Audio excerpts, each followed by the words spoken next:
Hello guys, good morning to all of you. आज का हमारा टॉपिक है नीड्स ऑफ कॉस्ट अकाउंटिंग। आज हम डिस्कस करेंगे कि हमारी फाइनेंशियल अकाउंटिंग में ऐसी कौन सी लिमिटेशंस थी, ऐसी कौन सी कमियां थी जिनकी वजह से हमें कॉस्ट अकाउंटिंग को इंट्रोड्यूस करना पड़ा। इसीलिए आप इस टॉपिक को ये भी बोल सकते हो कि आपकी फाइनेंशियल अकाउंटिंग की लिमिटेशंस क्या हैं। पर इस टॉपिक को डिस्कस करने से पहले एक बार हम कॉस्ट अकाउंटिंग के मीनिंग को रीडिफाइन कर लेते हैं, एक बार दोबारा रिवाइज़ कर लेते हैं कि हमारी कॉस्ट अकाउंटिंग होती क्या है। कल हमने बात की थी कॉस्ट अकाउंटिंग की। देखो, कॉस्ट अकाउंटिंग क्या होती है। कॉस्ट अकाउंटिंग क्या है, एक्सप्लेन करती है कि किसी भी प्रोडक्ट की या किसी भी सर्विस की कॉस्ट कैसे आई है। वो क्या करती है, जितने भी एक्सपेंसेस एक कंपनी को इनकर करने पड़े हैं उस प्रोडक्ट को या सर्विस को बनाते हुए, उन सबको कैलकुलेट करती है। उन सबको कैलकुलेट करने के बाद ये क्लासीफाई करती है कि कौन सा एक्सपेंस किस प्रोडक्ट से जुड़ा हुआ है। मान लो एक कंपनी 4 प्रोडक्ट बना रही है तो वो हर एक्सपेंस को बांटेगी कि कितना एक्सपेंस किस यूनिट के ऊपर लगा है।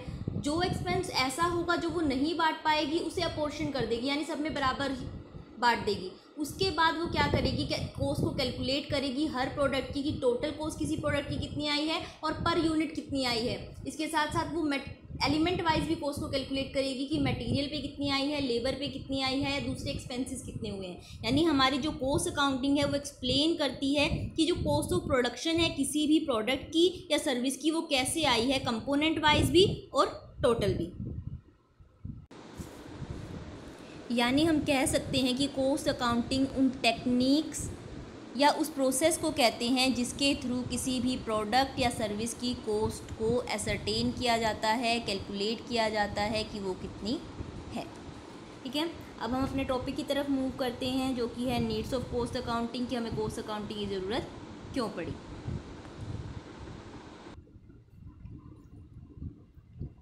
देखो, जो अकाउंटिंग है वो आज के टाइम में लैंग्वेज है बिजनेस की। मेनली 3 टाइप्स की अकाउंटिंग है जो आज के टाइम में बिजनेस फॉलो करते हैं। सबसे पहली है हमारी फाइनेंशियल अकाउंटिंग, सेकंड है कॉस्ट अकाउंटिंग एंड थर्ड है हमारी मैनेजमेंट अकाउंटिंग। जो हमारी फाइनेंशियल अकाउंटिंग है वो क्या है, सबसे मेन अकाउंटिंग है जिसको हम सबसे पहले से फॉलो करते आ रहे हैं। इसको फादर का नाम भी दिया जाता है अकाउंटिंग के। लेकिन जो यहाँ पर हम क्या करते थे, हम जो ट्रांजैक्शंस को रिकॉर्ड करते थे वो बिज़नेस के जनरल प्रिंसिपल्स के अकॉर्डिंग करते थे कि कोई भी ट्रांजैक्शन जो है अगर हुई है, चाहे वो कैश में इनकर हुई है चाहे वो क्रेडिट में इनकर हुई है, हम उसका रिकॉर्ड कर देते थे कम्प्लीटली। लेकिन वहाँ पर क्या था, एक तो हम जो एक्टिविटीज़ को रिकॉर्ड करते थे वो उनके होने के बाद कर रहे थे, यानी पूरे साल में जितनी परचेज़ की, जितने एक्सपेंस किए, जितनी सेल हुई उसको हम बाद में रिकॉर्ड कर रहे थे, यानी एक पोस्टमार्टम की तरह कर रहे थे उसका रिकॉर्ड। दूसरा, जो आपकी फाइनेंशियल अकाउंटिंग थी वो क्या करती थी, वो ओवरऑल कॉस्ट को कंसीडर करती थी ऑलवेज। वो कभी भी ये नहीं बताती थी कि अगर आपके ऑर्गेनाइजेशन 15 प्रोडक्ट बना रही है तो किस पर्टिकुलर प्रोडक्ट से फ़ायदा हुआ है, किससे नुकसान हुआ है। इस बात को हमने कल भी डिस्कस किया था। तो ये बहुत सारी कमियां थी जो हमारी फाइनेंशियल अकाउंटिंग में थी।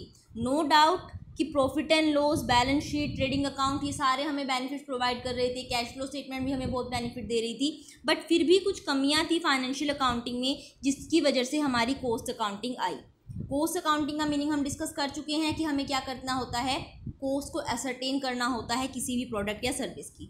और जो हमारी मैनेजमेंट अकाउंटिंग होती है वो क्या करती है, जो डाटा हमारी फाइनेंशियल अकाउंटिंग और कॉस्ट अकाउंटिंग रिप्रेजेंट करती है उसे उस तरीके से रीफॉर्मेट करती है कि वो मैनेजमेंट की हेल्प कर सके। यानी जो डाटा शो कर रही है आपकी फाइनेंशियल अकाउंटिंग और कॉस्ट अकाउंटिंग, उसी को उस तरीके से लिखना जो मैनेजमेंट की पॉलिसीज़ बनाने में, डिसीजन लेने में हेल्प करे, यानी उसे रिपोर्ट की फॉर्म में अच्छी तरीके से सबमिट करना, वो सारा काम होता है हमारा मैनेजमेंट अकाउंटिंग का। अब आ जाते हैं कि फाइनेंशियल अकाउंटिंग में ऐसी कौन कौन सी कमियाँ थी जिसकी वजह से हम कॉस्ट अकाउंटिंग को लेके आए। फर्स्टली, फाइनेंशियल अकाउंटिंग क्या करती थी, सिर्फ नेट रिजल्ट को शो करती थी। यानी ओवरऑल जो हमने अभी बात की कि वो ओवरऑल टोटल ही बताती थी कि टोटल में हमें कितना प्रॉफिट हुआ है, कितना हमें नुकसान हुआ है। वो कभी भी ये नहीं बताती थी कि पर्टिकुलर प्रोडक्ट से कितना फ़ायदा हुआ है, बैच से कितना फ़ायदा हुआ है, कौन सी प्रोसेस हमें करनी चाहिए, कौन सी नहीं करनी चाहिए। दूसरा, ये डायरेक्ट और इनडायरेक्ट कॉस्ट में कोई भी डिफरेंस नहीं करती थी। पहले समझ लेते हैं डायरेक्ट कॉस्ट क्या है और इनडायरेक्ट कॉस्ट क्या है। देखो, डायरेक्ट कॉस्ट का मतलब होता है वो कॉस्ट जिसको आप डायरेक्टली किसी प्रोडक्ट से एसोसिएट कर सकते हो। फॉर एग्जांपल, मान लो आप क्या बना रहे हो, एक शर्ट बना रहे हो, तो शर्ट में कितना कपड़ा लगा, कितना थ्रेड लगा, ये आप डायरेक्टली रिलेट कर सकते हो कि थ्रेड एक पीस को बनाने में, एक शर्ट को बनाने में कितना लगता है। यानी और इसको क्या कर आप डायरेक्टली बता सकते हो कि इसका यूज़ क्या हुआ है, प्रोडक्ट को बनाने में हुआ है। यानी या फिर वो पर्सन जो शर्ट को स्टिच कर रहा है वो एक शर्ट के कितने पैसे लेगा स्टिच करने के, ये आप डायरेक्टली प्रोडक्ट से एसोसिएट कर सकते हो। यानी आपका वो चीज़ें जो प्रोडक्ट में डायरेक्टली दिख रही हैं या आप उन्हें डायरेक्टली रिलेट कर सकते हो प्रोडक्ट से, उसे हम बोलते हैं डायरेक्ट कॉस्ट। इनडायरेक्ट कॉस्ट का मतलब है वो कॉस्ट जो कहीं ना कहीं उस प्रोडक्ट को बनाने में, उस सर्विस को डिलीवर करने में इनकर हुई है, बट आप उसे डायरेक्टली रिलेट नहीं कर सकते। मान लो आपने मशीन में अपनी ऑयल दिया, तो आप नहीं बता सकते कि पर्टिकुलर यूनिट के ऊपर कितना ऑयल लगा। या फिर ये कह लो कि आपका क्या है, लाइट का एक्सपेंस आया फैक्ट्री का, तो आपकी अगर फैक्ट्री में 15 प्रोडक्ट बनते हैं तो आप एग्जैक्ट नहीं बता सकते कि किस प्रोडक्ट को बनाने में कितनी लाइट चली गई। या फिर आपका जो वॉचमैन है वो अगर वो पूरी फैक्ट्री की क्या कर रहा है, चौकीदारी कर रहा है, तो आप नहीं बता सकते उसका कितना पैसा जो है आपके पर्टिकुलर प्रोडक्ट से रिलेट हुआ है। यानी इनडायरेक्ट कॉस्ट यानी जो कहीं ना कहीं प्रोडक्ट से जुड़ी हुई है, उस प्रोडक्ट की वजह से ही इनकर हुई है, बट डायरेक्टली आप उस प्रोडक्ट पर नहीं कह सकते कि इतने रुपए की इस प्रोडक्ट के ऊपर लगी है। तो जो आपकी फाइनेंशियल अकाउंटिंग है वो सिर्फ ओवरऑल कॉस्ट को कैलकुलेट करती थी कि ओवरऑल हमारे पास कॉस्ट कितनी लगी है। डायरेक्ट और अनडायरेक्ट कॉस्ट में वो कोई भी डिफरेंस नहीं कर रही थी। जबकि जो आपकी कॉस्ट अकाउंटिंग है वो क्या करती है, डायरेक्ट और इनडायरेक्ट कॉस्ट को अलग अलग ट्रीट करती है। वो देखती है कि इनमें से कौन सी कॉस्ट है जो कंट्रोलेबल है, कौन सी है जिस पे जो अनकंट्रोलेबल है, जिस पे हमारा कोई कंट्रोल नहीं है, कौन सी है फिक्स है जो होगी ही होगी चाहे आप प्रोडक्शन करो या ना करो, या फिर कौन सी ऐसी है जिसको हम कम कर सकते हैं। यानी जो आपकी कॉस्ट अकाउंटिंग है वो कॉस्ट को डिस्ट्रीब्यूट करके अलग अलग पार्ट में उसको डिस्कस करती है, जबकि आपकी फाइनेंशियल अकाउंटिंग इस टाइप की कोई भी हेल्प प्रोवाइड नहीं कर रही थी। Third, fail to reveal weak points. यानी जो आपकी फाइनेंशियल अकाउंटिंग है वो ये नहीं बता पा रही थी कि हमारी में कमी कहाँ है। जैसे कल हमने एग्जांपल लिया था कि अगर आपके पास 3 प्रोडक्ट हैं तो जो आपकी फाइनेंशियल अकाउंटिंग है वो ये नहीं बताएगी कि आपने क्या किया है, आपके 2 प्रोडक्ट प्रॉफिटेबल हैं और तीसरा नहीं है। वो सिर्फ ये बताएगी कि ओवरऑल आप कहाँ कर रहे हो सकता है कि मान लो लेबर की भी बात कर लें, अगर 2 वर्कर्स हैं, एक ज़रूरत से ज़्यादा अच्छे से काम कर रहा है और दूसरा कम काम कर रहा है, जब हम कॉस्ट अकाउंटिंग को डिस्कस करेंगे तो हम उनमें डिफ्रेंशिएट करेंगे। लेकिन आपकी जो फाइनेंशियल अकाउंटिंग है वो ओवरऑल देखेगी, तो हो सकता है एक की एफिशिएंसी दूसरे की इनएफिशिएंसी को क्या कर दे, न्यूट्रल कर दे, उसके इफेक्ट को हमें पता ही ना लगे। तो जो आपकी फाइनेंशियल अकाउंटिंग है वो हमारे वीक पॉइंट्स को बताने में भी फेल हो रही थी। इसके साथ साथ जो आपकी फाइनेंशियल अकाउंटिंग है फेल हो रही थी किसमें, to fix selling price.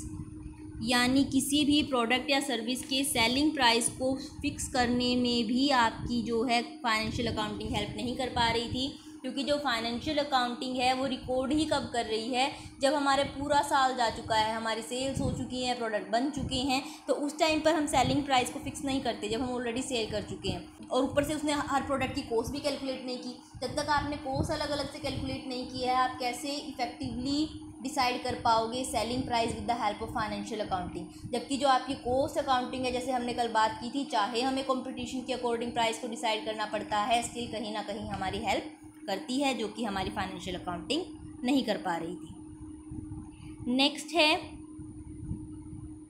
Fail to provide control on elements. यानी जो हमारा मटेरियल है, हमारी लेबर है या कोई दूसरे एक्सपेंसेस हैं, उनके ऊपर कंट्रोल करने में आपकी फाइनेंशियल अकाउंटिंग कुछ भी रोल प्ले नहीं कर रही थी। जो फाइनेंशियल अकाउंटिंग है वो क्योंकि टोटल को ट्रीट कर रही थी, ना वो मटेरियल की कॉस्ट अलग से देखती है, ना वो लेबर की कॉस्ट देखती है, ना वो दूसरे एक्सपेंसेस को देखती है। जब वो अलग अलग से सभी एक्सपेंसेस को कैलकुलेट ही नहीं करती तो ऐसे में वो कैसे हेल्प करेगी कि हम मटेरियल की वेस्टेज को पता लगा पाएँ कि कितना मटेरियल हमारा वेस्ट हो रहा है या फिर कितनी लेबर है जिसके बिना हमारा काम चल सकता है, कौन सी एक्सपेंसेस है जिनको कट डाउन करने के बाद भी हमारे प्रोडक्शन पर इफेक्ट नहीं पड़ेगा। जब हम आगे इन पॉइंट्स को डिस्कस करेंगे मटेरियल कॉस्टिंग, लेबर कॉस्टिंग, तब आप देखोगे कि हम ये ध्यान रखेंगे कि हमें कुछ भी करके इस तरीके से मटेरियल मंगवाना है, इस तरीके से उसको रखना है कि जो हमारी मटेरियल में पैसा लगा है वो कम से कम कॉस्ट लगे और वेस्टेज कम से कम हो। लेकिन जो आपकी फाइनेंशियल अकाउंटिंग है वो क्या करती है, सिर्फ कैश को देखती है, हमारे पास कैश कहाँ से आया है, कैश कहाँ पर गया है, ओवरऑल रिजल्ट देख के चलती है। कई बार इस जो हमारे मटेरियल है उसमें स्क्रैप बहुत ज़्यादा जा रहा होता है, ऑब्सोल्यूट बहुत ज़्यादा हो रहा है, इस टाइप का कोई भी अकाउंटिंग हमारी फाइनेंशियल अकाउंटिंग नहीं कर रही थी। तो इसी वजह से हमें क्या करना पड़ा, कॉस्ट अकाउंटिंग को लाना पड़ा, ताकि जो हमारे मटेरियल, लेबर, इनके ऊपर जो हमारे वेस्टेज हो रहा है पैसा, हमारे लेबर जो खाली बैठ के टाइम वेस्ट कर रही है, उन सबको हम क्या कर सकें, कंट्रोल कर सकें।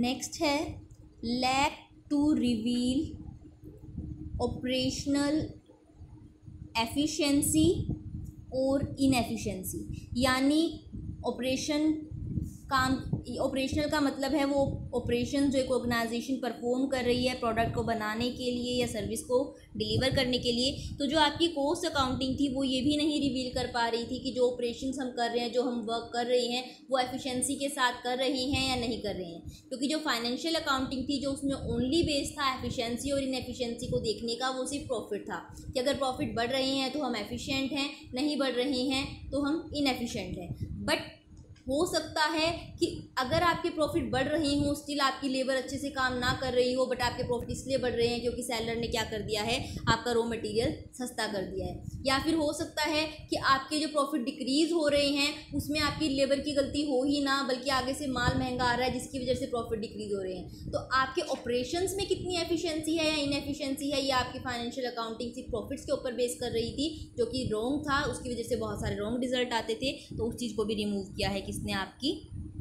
कॉस्ट अकाउंटिंग में।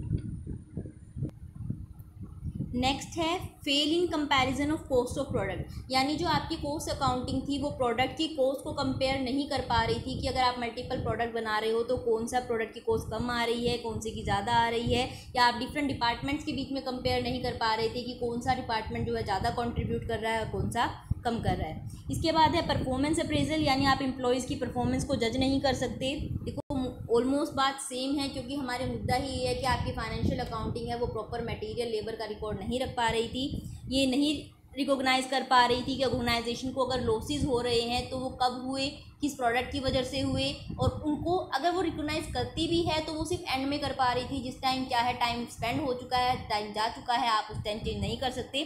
फ्यूचर के लिए आपकी हेल्प कर सकती थी, बट पास्ट में जो गलत हो चुका है उसको करेक्ट नहीं कर सकती थी। जबकि कॉस्ट अकाउंटिंग क्योंकि एडवांस में प्रेडिक्ट करके चलती है तो वो आपके लॉसेस को भी टाइमली रिकॉग्नाइज करके एक्शन दिलवा सकती है।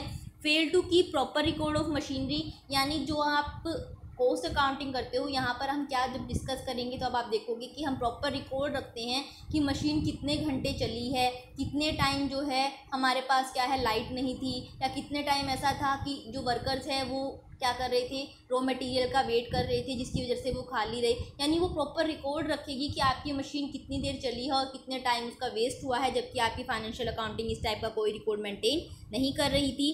Fail to reveal profit product wise, जो हमने कल बात की थी कि आपकी प्रोडक्ट वाइज प्रॉफिट को ये कैलकुलेट करने में हेल्प नहीं करती। जो आपकी फाइनेंशियल अकाउंटिंग थी वो सिर्फ ओवरऑल प्रॉफिट या लॉस बताती थी, जबकि जो आपकी कॉस्ट अकाउंटिंग है वो क्या करेगी, प्रोडक्ट वाइज बताएगी कि किस प्रोडक्ट से कितना प्रॉफिट हुआ है या लॉस हुआ है।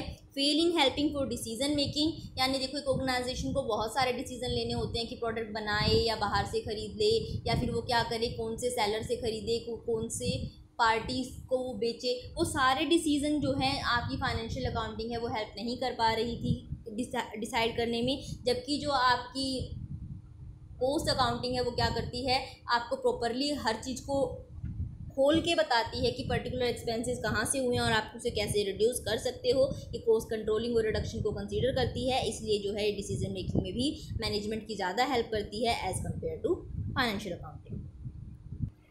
तो ये सारे रीजंस थे जिनकी वजह से हमें क्या करना पड़ा, फाइनेंशियल अकाउंटिंग के साथ साथ कॉस्ट अकाउंटिंग को भी प्रिपेयर करना पड़ा। देखो बहुत ज़्यादा डिटेल में मैंने लास्ट वाले आपको नहीं बताया, बिकॉज सारी चीज़ क्या है वही रिपीट हो रही है। सेम बात है कि जो आपकी फाइनेंशियल अकाउंटिंग थी वो सिर्फ ओवरऑल चीज़ों को दिखाती थी और बाद में पोस्टमार्टम करती थी, जबकि जो आपकी कॉस्ट अकाउंटिंग है वो एडवांस में लेके चलती है, इसलिए वो क्या है, उसका अपना रोल है, अपना बेनिफिट्स हैं। और अब हम क्या करते हैं, दोनों को ही प्रिपेयर करते हैं। मैनेजमेंट अकाउंटिंग भी एक थर्ड अकाउंटिंग सिस्टम है जिसको क्या किया जाता है, मैनेजमेंट की पॉलिसी मेकिंग की हेल्प के लिए बनाया जाता है। आज का लेक्चर ओवर करने से पहले मैं आपको एक चीज़ और बताऊंगी कि जो हम कई बार क्या करते हैं, कॉस्ट में डिफरेंट टर्म्स को यूज़ करते हैं जिनको हम कई बार इंटरचेंजेबली मान लेते हैं, बट उनमें कहीं ना कहीं कुछ डिफरेंस होता है। हमारे पास आज 4 टर्म्स हैं, cost, costing, cost accounting and cost accountancy. देखो कॉस्ट का मतलब है वो एक्सपेंसेस जो प्रोडक्ट, किसी भी प्रोडक्ट या किसी भी सर्विस के ऊपर हुए हैं, जबकि जो कोस्टिंग होता है वो उस मेथड्स को कहते हैं जिसका यूज़ किया जाता है उस कॉस्ट को एसरटेन करने के लिए। यानी जब हम कॉस्ट को कैलकुलेट करते हैं, उसके कैलकुलेट करने के मेथड को जो हम आगे डिस्कस करेंगे, job costing, unit costing, material costing, वो सारे क्या होते हैं आपकी, उसे हम कोस्टिंग कहते हैं। कॉस्ट अकाउंटिंग, हमें अकाउंटिंग पता है जहाँ पर हम रिकॉर्ड्स को मेंटेन करते हैं, उन्हें समराइज करते हैं। तो कॉस्ट अकाउंटिंग क्या है, कॉस्ट अकाउंटिंग वो तरीका है, वो मेथडोलॉजी है जिसके थ्रू हम कॉस्ट को रिकॉर्ड करते हैं। एंड कॉस्ट अकाउंटिंग क्या है, इन दोनों का ही कॉम्बिनेशन है जिसमें हम कॉस्ट को कैलकुलेट भी करते हैं और उसको अच्छे से रिप्रेजेंट भी करते हैं। तो दोनों को मिलाकर हम कॉस्ट अकाउंटेंसी कहते हैं। ठीक है, पढ़ के देख लेना, कोई डाउट हो मुझसे पूछ लेना। एंड हो सकता है मैं सबके पास लिंक सेंड ना कर पाऊँ, इसलिए आप बेल आइकन प्रेस कर लो, आप लोगों के लिए इजी रहेगा। Thank you.